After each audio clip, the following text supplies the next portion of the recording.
Welcome to Craft Chat Chronicles, the go-to podcast for tips on crafting best-selling fiction. Here at Craft Chat Chronicles, we bring you expert interviews, insights, and tips on writing, publishing, and marketing. Join the conversation and embark on a new chapter in your writing journey. For workshops, show notes, and more information, visit J.D.Myall.com. That's J.D.Myall.com. In Season 2, Episode 12 of Craft Chat Chronicles, we have author J.R. Dawson, author of The First Bright Thing.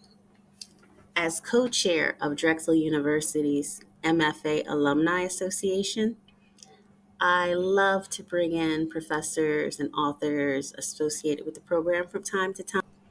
So, without further ado, it's Season 2, Episode 12 of Craft Chat Chronicles. Let's get chatty. Today we have J.R. Dawson, not only a gifted writer, but she's also a dedicated educator and a packet exchange professor at Drexel University in Philadelphia. Residing in Minnesota with her spouse and 3 dogs, her debut novel, The First Bright Thing, showcases her narrative excellence, and it can be bought now, so go get it. And today she's going to talk to us about writing craft, about her publishing journey, and about the Drexel MFA program and the MFA packet exchange process and all that good stuff. Welcome. How are you doing today? Good. How are you? Doing well, doing well. Can you start by telling me a little bit about your publishing journey? Sure. So I started as a short story writer. I started writing short stories while I was going to my own MFA program, which was Stone Coast. And I had a really great teacher, James Patrick Kelly, who was there. And he really got me into writing shorter form. And after I graduated from there, my first story was in Mothership Zeta, and then my second story was one of my favorites that got into the best of anthology. And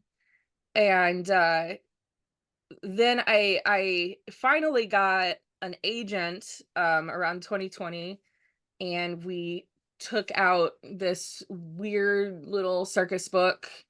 Wait a minute. And Can we back up a second? I'm curious. How do we get our agent?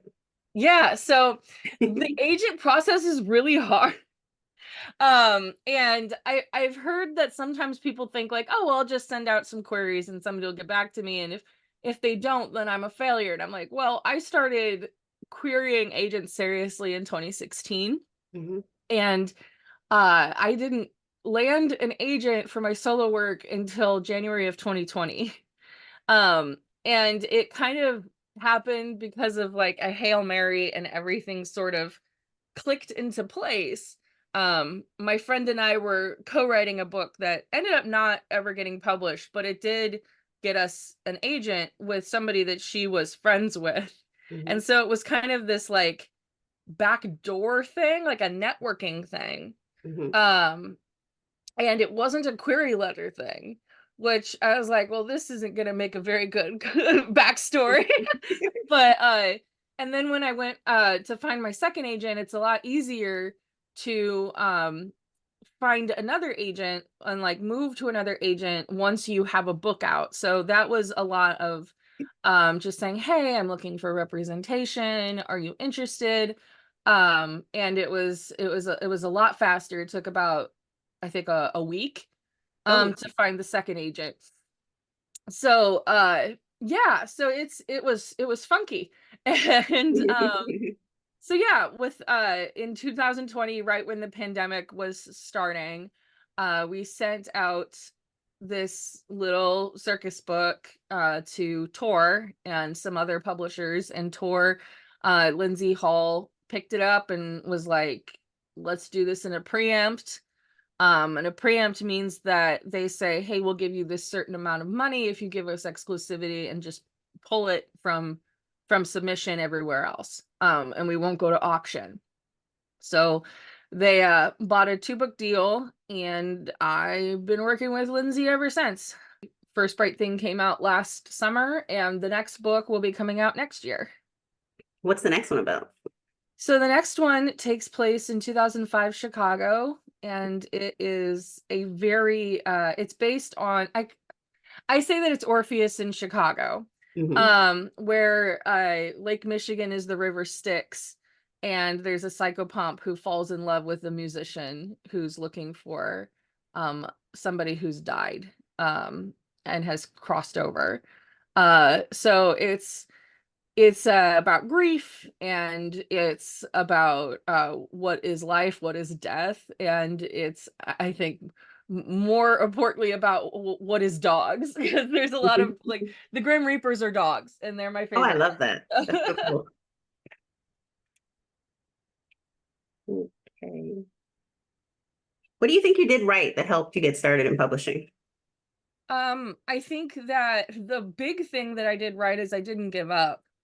It's really hard, and uh you have to get used to having no reason to believe it's going to work out and still move forward, Mhm. and treating yourself with the respect that you need to be treated. So it's really hard in the beginning because you're working so hard, probably the hardest you ever will, on a manuscript and a whole story, and kind of just putting yourself in there and then taking it out into query trenches, and nobody may bite. Mhm. So it might get shelved after all that work. Um, and so that can be really heartbreaking. So if your first one doesn't go, you write a second one. And if that one doesn't go, you write a third one, and you just keep going. And the thing is that those manuscripts are never gone. They're still there. It isn't like you take them out back and bury them. Like, you still have them. And a lot of people will go back to those manuscripts that didn't get representation, and they'll rework them, they'll revise them, and then try again once they have an agent. And others will go back and look and be like, okay, that was good then, and it got me to where I need to be, and I'm probably gonna pick it for parts and not put it out there. But you're teaching yourself how to write when you are going into those worlds and writing these characters and plots that mean so much to you. And it's not saying anything about its quality if somebody doesn't pick it up, especially in a post-pandemic world. It's just so hard to get an agent, Mhm. um, that you can't take it personally. How do you do your research for the historical elements in your stories? So we actually are kind of learning about that in the world building class that I'm teaching at Drexel this quarter, how Hmm. to do research for historical fiction. So there are a couple of different ways. There's primary sources, which are the sources that come from the actual time period, the actual place. The Hmm. secondary sources, which is usually a piece of nonfiction that is referencing a primary source. Um, and then we also have my favorite, which is field work and field investigation, where you actually go to the place and you conduct interviews and you walk around the area, and you, like, are very hands-on and kinesthetic to learn this space. So those, I think, are the three big ways. And that's kind of a macro way of looking at it. When you're in writing historical fiction, like in the moment, if there is something that you absolutely need to look up, like what was a skirt made out of in 1892, like, you can kind of put it in parentheses and be like, look up skirt thing, and then keep going with your plot and your character, Hmm. and then go back and fill it in. And if that changes anything with the plot and the character, you can revise it at that point. But you have to keep building the railroad tracks out in order to see what you need. Another way to do it is just do a bunch of research up front and then write it. Hmm. So once you get into the groove of what your historical fiction is going to be, you kind of figure out what works best for you. But the important thing is to just keep going. I think that I've learned that first draft needs to not have a lot of research involved, and then I Hmm. do a lot of research, and then second draft is when I put that in, and it definitely changes the shape. Cool. Can you give us a couple other quick world building tips since that's your specialty? Yeah, sure. So senses, we also learned about that just a couple weeks ago in the world building class. Um, and how do you describe senses? And so if you say something like, well, it tasted like an apple, like, well, what does that mean? And you can use other senses to describe that, or you can even use memories, seasons. The important thing is that you're creative about it and that it it relays that information to the reader. Like you're putting that input into the reader's head and they're like, oh, okay. So it doesn't have to all be like it was a box. It was, like it was box shaped and that's what it looked like. It's like, okay, but well, how did it make the character feel? Mm-hmm. Um, I'm trying to think of what else. And always lead with character. Character is super important. And if you start with the world building itself, and get really into the weeds about that world building and you don't have your characters yet, Mm-hmm. it might be a little harder to write from character because you want to like kind of push them through your maze. So I say have kind of an idea as to what you want this world to be, flesh out your characters, and then go into the detailing of the world. Okay. I'm going to pause real quick.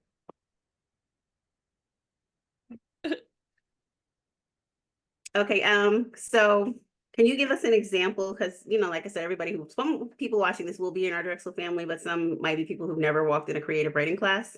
So Yeah. if JR Dawson is the character, can you give us like a 2 sentence example of how you would phrase her walking in a room?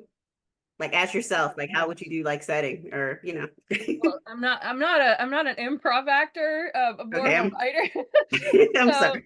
um, so this is my uh attic up here. And the important thing about the attic that I would want to kind of build the world out with, like especially if this is the beginning, is that I've only been in this attic for a few months. This Mhm. isn't the writing room that I've written most of my stories in, Lovely and attic. grew as a writer. So I would probably do some kind of sensory type thing with the smell or how the Mhm. walls are still bare to kind of be like, this is a new place. Mhm.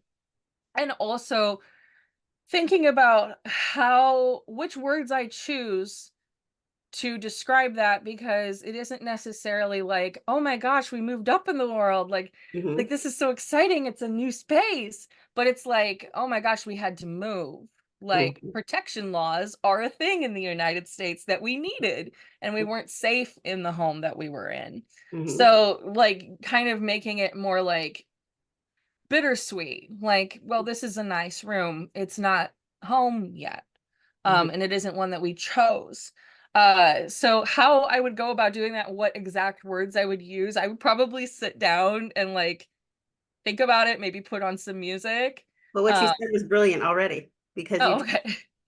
turn the description into like emotion and putting it into the character's lens. So what you said was already brilliant. That already gives them more thought than just the walls are white. You know what I mean? Putting Yeah, it oh yeah. in voice and emotion behind it. Okay, so now we'll talk a little bit about the MFA program. What brought you to the Drexel MFA program? So one of my agent siblings said that Drexel was looking for packet instructors, Mhm. and before Drexel I had been an educator, and I taught in the high school classroom. I've taught, I say 4-year-olds to Vietnam veterans. Like I've just kind of been everywhere when it comes to age range and topic, as long as it had to do with creatively telling stories. And so I had always wanted to work in a graduate program, especially after the professors at Stone Coast had meant so much to me and changed my life. And I was like, I really want to work at that level. Mhm. So started as a packet instructor and then asked if there was, anything else I could do. And we started to put together this class for this quarter and boot camp for next quarter. And I'm just really excited. Like it's super fun. Love it. I love it. I love it. What factors should prospective students consider when they're looking at an MFA program? and why should they choose Drexel's program? Yeah. So I think Drexel is just like one really big family. Like it gives you so many opportunities, and it also like is so welcoming. Mhm. Um, and so I think that the amount of experience that you're going to get, the places you're going to see, the people you're going to meet is really amazing. And I think that the other students at Drexel, the current students that we have are like, gosh, they push themselves Mhm. so hard. And so if you are looking for a program where you're going to be supported, you're going to experience new things, and you're going to be in an environment where everybody is really excited about their work and and is pushing to get even better. I think that this is a really wonderful program. Also the mascot is a dragon, so clearly it's amazing. I would say that if you're looking at going to an MFA program or going to Drexel, make sure that when you're entering the graduate program, you are coming with kind of a different mindset than you would go for a bachelor's or for your high school diploma. I feel like for undergrad and for high school, it's very much like, well, I have to jump through these hoops in order to get this degree, in order to, do this thing. And so it's more about how can you get the homework done the fastest, the best that you can, like, here, let me check the boxes. Whereas at the graduate program, you're treated like an adult because you are an adult and you're there for you. So if it's the difference between like taking a shortcut on one of your assignments or really pushing yourself, like which one are you prepared to do? So make sure that you're coming into it for you, and make sure that you are ready to dedicate that time and that energy to your education. Because Lord knows none of us make enough money. Like this isn't this isn't med school. So I love that. You mentioned your boot camp. Can you tell me a little bit about the boot camp? yeah, so it's going to be a fantasy writing workshop. It is on the weekends starting next quarter. Mhm. And so we will, every time that we meet, we'll be learning about some other like subgenre fantasy, or how to publish fantasy, or something about the fantasy world out there today. And then we will be workshopping our work in a group setting. So that's going to be really exciting. Sounds fun. I'm sad they didn't have that when I was there, but glad Yeah. you're there for other people now. I think I was like the only fantasy person in my class, though. Oh, We had a lot of literary people in my group, but good to see that we're coming up enough to have oh workshops yeah. and classes and all that great stuff there. Oh yeah. How do the packet exchange, how do you handle that, and how does that go from the first contact with the student to when you're writing that last comment in the draft and giving them the critiques? How does that work for you in your Yeah. It's strange because it doesn't feel like there's a beginning, middle, and end to working on the packets, because when by the time it comes to me, like the student already has pages, already knows, what this is going to be. Mhm. And even if it's just a first draft, like there's something to turn in for their packet. So I'm not there at the creation of the idea, and then when I'm doing final edits on like final comments on somebody's thesis, like that's not the end of that project Mhm. because it's going to have a life outside of the thesis. And so it kind of feels like I'm sort of there to help push the student along just a little bit of the way. Mhm. um and it's always super great to see where an idea and where a student begins and where we end. um does that answer that question? It does, it does. Okay. How would you suggest incoming students maximize the experience of the MFA program? Yeah, so I would say any experience that is handed to you, if you can afford it and you have the time and energy to do it, do it. Mhm. There's a lot of really cool stuff that comes down the pipe, and just say yes. I guess. Also, if it's the difference between doing a smaller project or doing a bigger project, if you have the energy to do the bigger project, definitely do that.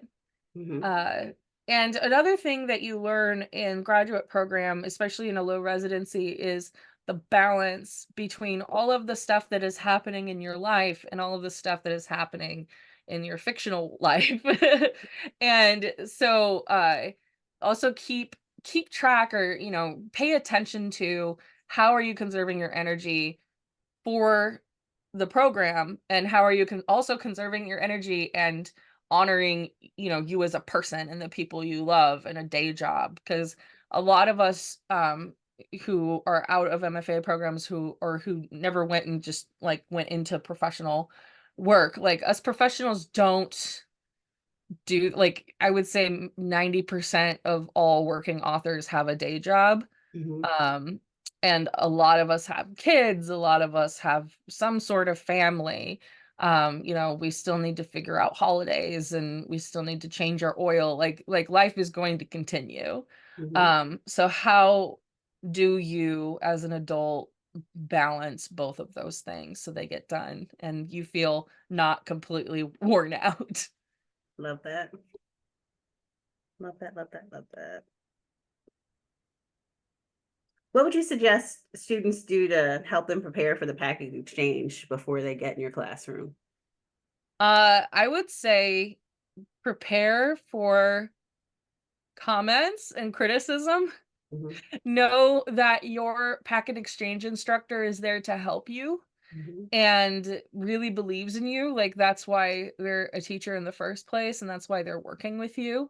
And so I think that sometimes when a new student gets like their very first packet back and they see it marked up, they're like, "Oh my gosh, I messed up." And it's like, "No, it's not English class in high school. Like, it's okay. You want it to be marked up because this is a first draft, and that means that somebody believes in it enough to mark it up Mm-hmm. and have all of these little comments in the corners."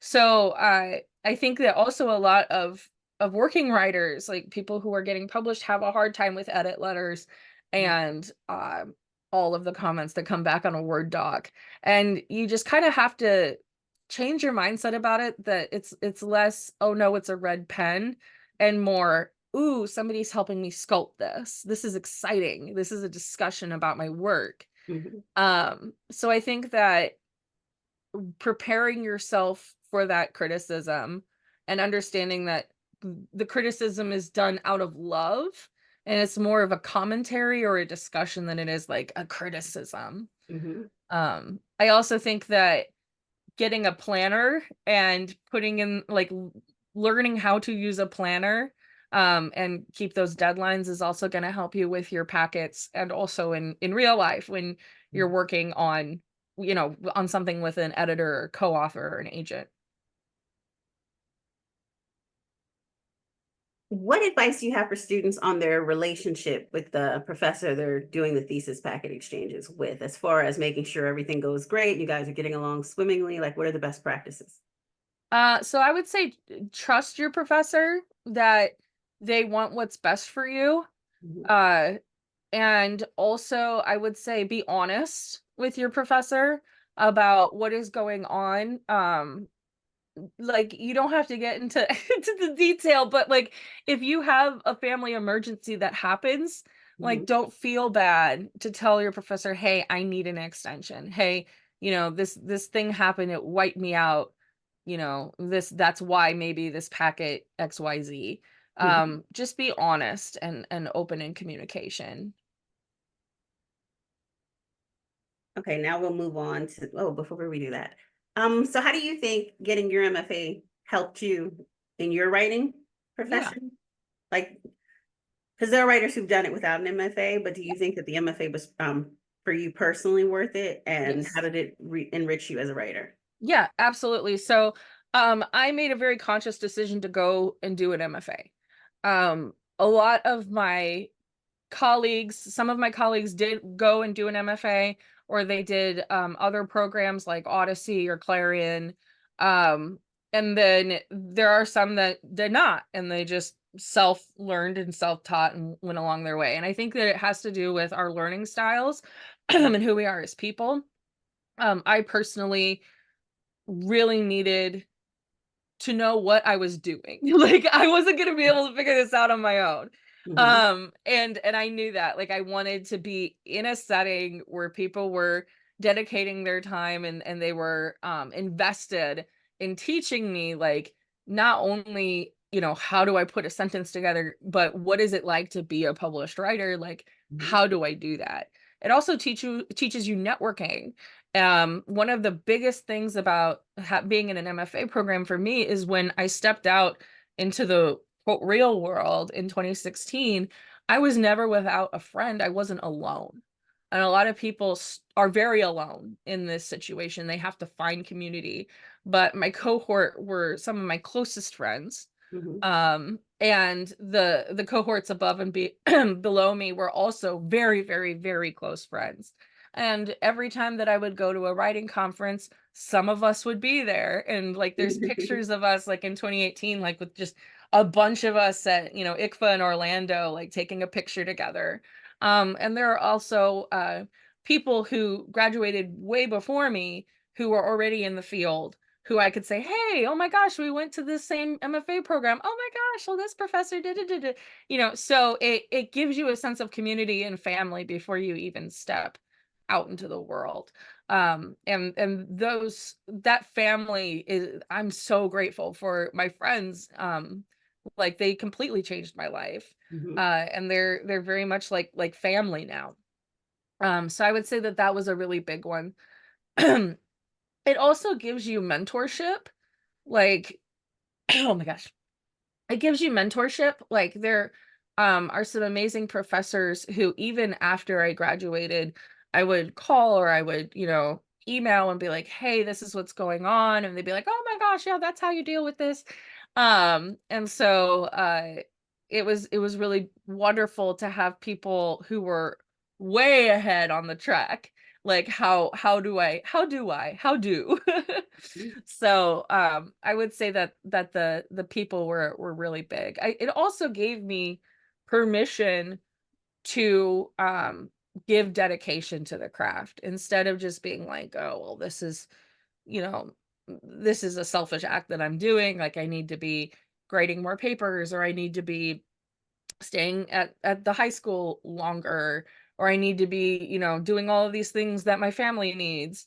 It was like, well, I'm in school, so this is homework, so I need to do it. Mm-hmm. And this is my dedicated 2 years that I do it. So that was also really helpful. Love that. Now let's move on to some craft stuff for people who are just starting their thesis packet or just working on their writing in general. In your view, what are the key elements that make a first page stand out in a manuscript or in a packet for like teachers and I can't talk today, for like for like teachers, editors, agents, or whoever would pick it up? What makes the first page hook a reader? Yeah. So I think that the way that a teacher looks at a first page is way different than like the way an agent or an editor or reader would look at it. Like, the teacher, we're looking at it like, okay, what's going on? What is the writing style? How has it grown Mm-hmm. since the last time? Like there's things that teacher brain looks into that isn't necessarily reader brain. Mm-hmm. But I would say that as a teacher, we also look at what is the agent and the editor and the reader going to see, Mm-hmm. which is you got to really hook them in right ahead, like right away. If you go to any bookstore and you sit there and you watch anyone open up a book, it's like they take the book, they look at the cover. Well, first it's on the shelf, Mm-hmm. and they're like, "Oh, that's a cool cover," which we have no control over what our cover looks like, really. And then they pick it up and they open it up and they read the little blurb and they're like, "Huh, okay." And if they like that blurb, which is your main plot idea, Mm-hmm. then they'll flip to the beginning of your first chapter and they'll read the first page. And if they like that first page, then they'll be like, okay, I guess I'll buy it.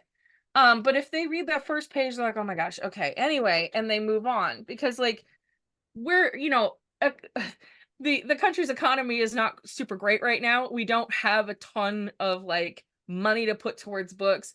Books are super expensive. Mhm. Like I think that adult books are going for like $25 to $30 right now for a hardback. Like it's wow. And so it's an investment on the reader's part, and Mhm. that means that it's a risk on the agents and editors part because they are also investing their money into getting it Mhm. out there. So you gotta hook them. Like you can have the most wonderful world and the coolest thing could happen in act 3 and it won't matter because that first page was like the room was dark and it was raining outside and I was sleeping. And it's like no, no, no, no. Like you have to come up with what is so cool about your world. And so when it comes to that first sentence, I read somewhere and I wish I remembered who to credit for this, but someone said in that very first sentence you need to have like a microcosm of your entire story, which sounds like a lot. And that's why the first sentence is probably going to be revised more than the rest of the book. Mhm. So you have to kind of set the stage with that very first image. In the first sentence, you need to say, like, who is the main character? What is our perspective? Like, where is our focus going to be? Mhm. Where and when are we? Like, is this on a spaceship in 100 years from now, or is this on like a farm in England in 1842? Like, we kind of need to know. And what is the vibe? Like, are we worried about like is an alien coming in to attack the spaceship in this story? And Mhm. even if the alien isn't there yet, how do we make it feel kind of like that feeling of dread and tension in that first sentence? So I kind of see the first sentence as like a teaser poster for a movie. Love um and take your time with that first page because it's the most important page in the book. that. Mhm. Very true, very true. How do writers avoid the saggy middle? Well, if you find out, let me know. So act 2 is usually a mess, um because it's kind of the attempt and fail cycle, or it can also be the fun scenes of the episodes of the blah, kind of the thing is that it can turn into filler episodes very quickly. Or you can think, okay, well, what should be in act 2? And Mhm. then you end up writing all these scenes that you don't like and you find boring, and you're like, I don't want to write this. Then don't write it, because if you're bored, everybody else is going to also be bored. Like, you have to be invested first in order for that to shine through. So I would say if you have a saggy act 2, is it because like the pacing's off, or like you need to go back and revise it, or is it because you have some scenes that you didn't want to write and there could be something more interesting there Mhm. um that you are interested in writing? Also, I think sometimes we know what act 3 is going to be, so we kind of we try to mold and push and control what's happening in act 2 to get to act 3. So if that's the case, I would say let your characters do what they do, and if they end up in a completely different act 3, then that's fine. That's okay. You can keep act 3 for another book, but these characters didn't want to end up there. So yeah, it it is normal for the saggy middle to exist. Uh, but it is to like diagnose what is going on with your saggy middle. You kind of have to sit down and have real talk with your manuscript. Mhm. Um, in order to avoid it, like if you're in act 1 and you're going into an act 2, um, I would say don't write anything you don't want to write, and don't be afraid of the book going off in a different direction. And also don't like, I feel like a lot of us like hold back on the interesting part. Like, oh, but in act 3 there's this really cool scene. Like, put it in act 2 and see what happens. And Mhm. then what happens after that really cool scene. Love that, love that. You asked a question where you said something that made me think of a question. You mentioned when you were talking about having a talk with your manuscript and stuff like that. I'm wondering, do you hear your characters? A lot of writers do. Yeah, I think that people's brains were, I mean, like, because there's the idea of like, can you actually pull a song up in your head and listen to it, or does that sound like, there's the idea of aphantasia and like how our brains work.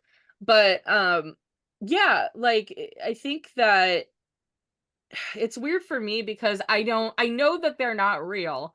Mm-hmm. And if they are not like gelling with me, I'm like, oh, what is going on with you? And I kind of have to like rework that character until I have some sort of buy-in with them. Mm-hmm. Um, but yeah, once you start writing a character and then you keep writing them and you're doing all of this work, if you're doing that character well, and you're really tuned into what this person is doing and who they are, um, there will be a point where you're writing and they'll do something and be like, why did you do that? And you'll want to take it back. You'll be like, It's what? almost No, don't it's do almost like it that. happens through you, not like it's something you're creating. Yeah, because it's kind of like you're writing a program, Mhm. like, and you're teaching the program, or the program is acting a certain way, and so you put that program into an experience, and the program's gonna do something, you're like, wait, what? Mhm. And so Mhm. that staying true to that character is allowing the character to do that thing. Mhm. So yeah, there's definitely a lot of bad acting characters, and you want them to act bad. I love that. I love that. I love that. Do you have any advice for crafting a compelling ending? Yeah, so I think that a really good ending doesn't necessarily stop at that book. It keeps the audience in mind that like human beings are reading this, and there's, I like to call it a call to action. Like Mhm. when they put the book down, you don't want the experience of that book to necessarily be over. You want it to compel the reader to do something. If it's just loving themselves, or like getting up and joining a protest, or whatever it is that you wrote your book for. So it has real life impact. Mhm. And you also like when the reader puts the book down and like walks out of the room and sees somebody, you want them to be like, oh my gosh, I just read this book. And like, what kind of discussion is going to be opening? Mhm. Or like, even if they don't go, oh my gosh, I just read this book, like, 3 days from now, they're riding in the car with someone and they're like, do you think that if this happened, I would do this? Like, and it's still like in their head. So you have to think about like you have to do the opposite of Mhm. the first page, which is hooking them in and showing them the world and knowing your world from there. But it's also, how are you saying goodbye to that world? And you're like, okay, bye. Now remember, and like Mhm. you're putting that final feeling on it. I also if you're writing a standalone, and even if you're wanting to write a series, nothing is saying that that series is actually going to be a series or is going to be finished. Mhm. There's a lot of series out there that either don't get finished because, something happened to the author, or the author like didn't finish this, whatever. Or that the publisher was just like, well, it didn't sell enough, and so we're not going to do the second book. Mhm. So you want the person who spent $30 on this book to have some sort of satisfaction. So those the big threads need to be tied up at the end. Like we need to know what is happening with the main character. We need to know whether it's a return to stasis or if it's a new stasis, but it needs to have some kind of stasis. Mhm. So we can feel not like, wait, where'd the rest of the book go? So not finishing it like Infinity War would be great. I like that. What makes a good villain? Oh, okay. So I think what makes a good villain is that they you could see them as not a villain. Mhm. I think that a good villain has humanity and makes good points, and that makes you uncomfortable. Mhm. So in First Bright Thing, Edward is the villain, and he He's also like kind of a soldier in a class war too, though. Like he doesn't have a lot of money. He makes a lot of really good points about like socioeconomics and the disparity in the world. Mhm. And sometimes he uses his evil powers not for good, but to kind of stick it to the man. He has like an eat the rich mentality, Mhm. and that's not necessarily bad, but he's a terrible human being. And Mhm. so, and you can also see like where his trauma comes from. Like, why did he become this terrible person? Mhm. Um, but it doesn't excuse it. And so it's like this weird discomfort where you're like, this is a horrific human, Mhm. but also this is a human. And I think that that's super important when we're writing villains, because I think that um it is it is easy to make a bad guy who we're like, oh, we could never turn into that. Well, we could never. That's inhuman. That's a monster. Um, but the thing is that all of the monsters of human history have been human. Mhm. Like they've been children and then they died. Like, well, not when they were kids, because children aren't evil, but they've been children. They, ate food. They had a favorite song, and they passed. Or they soon will pass. Like so that is an uncomfortable truth about people. Mhm. And I think that you can do a lot of powerful writing and powerful discussion and allowing your monsters to have that humanity. Love that. I love that. I love that. Is there anything that you wish you had known before you were published that you'd like to share? I think that I wished that I'd known how hard it was. Mhm. Or actually, no, I don't want to know how hard it was. No, no, because they would do it. No.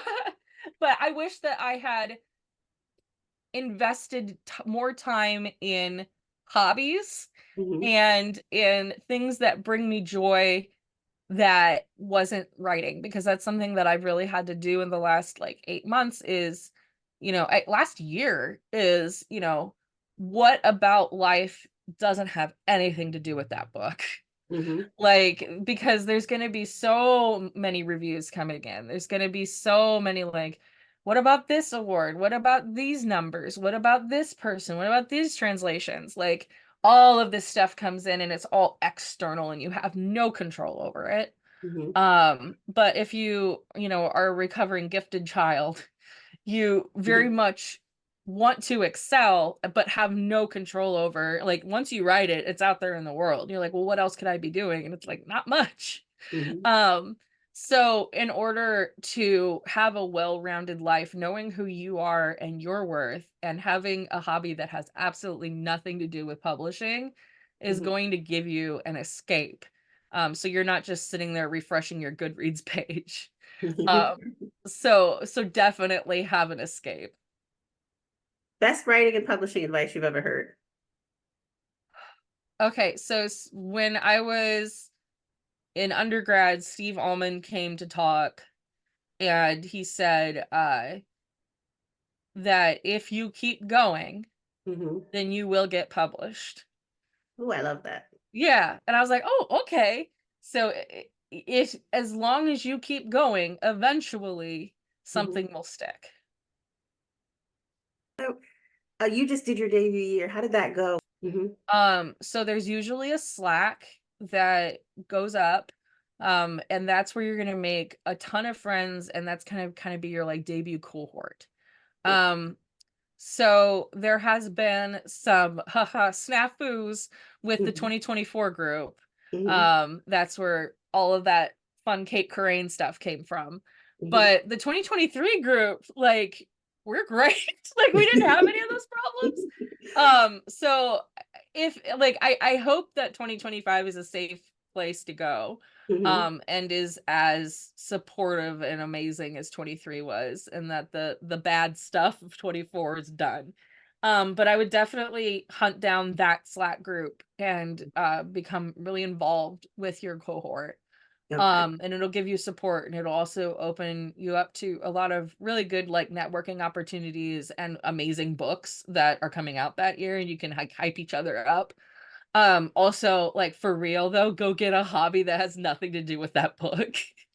um and there's really like also like know going in that you have no control over what your marketing budget's going to be, Mhm. over how big your publisher is, over whether or not, librarians or booksellers really attach to it, or if Barnes Mhm. and Noble picks it up. Like, there's so much stuff that isn't your job, that is the publisher's job, that you really don't have any say in. Mhm. And so just like, it's kind of like surfing, you have to go with the wave. You can't Mhm. make the wave happen, or make the wave bigger or smaller.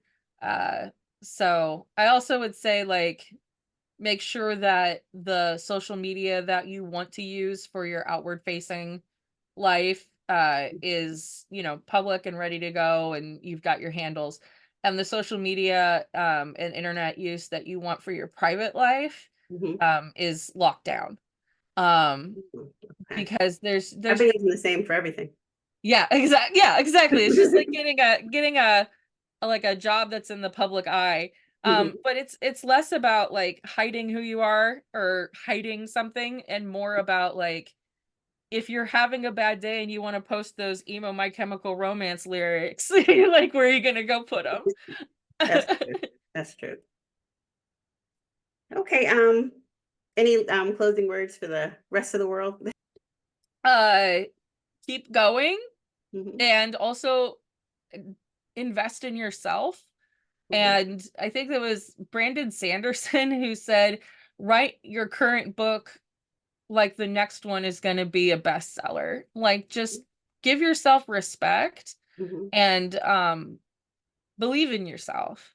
And that's going to get you super far, because you, unfortunately, in this career choice that we all have for some reason made for ourselves, you Mhm. have to believe in you before anybody else can.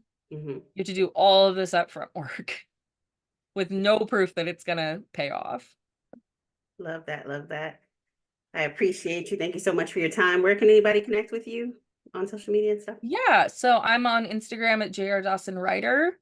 I am on Twitter at J_R_Dawson.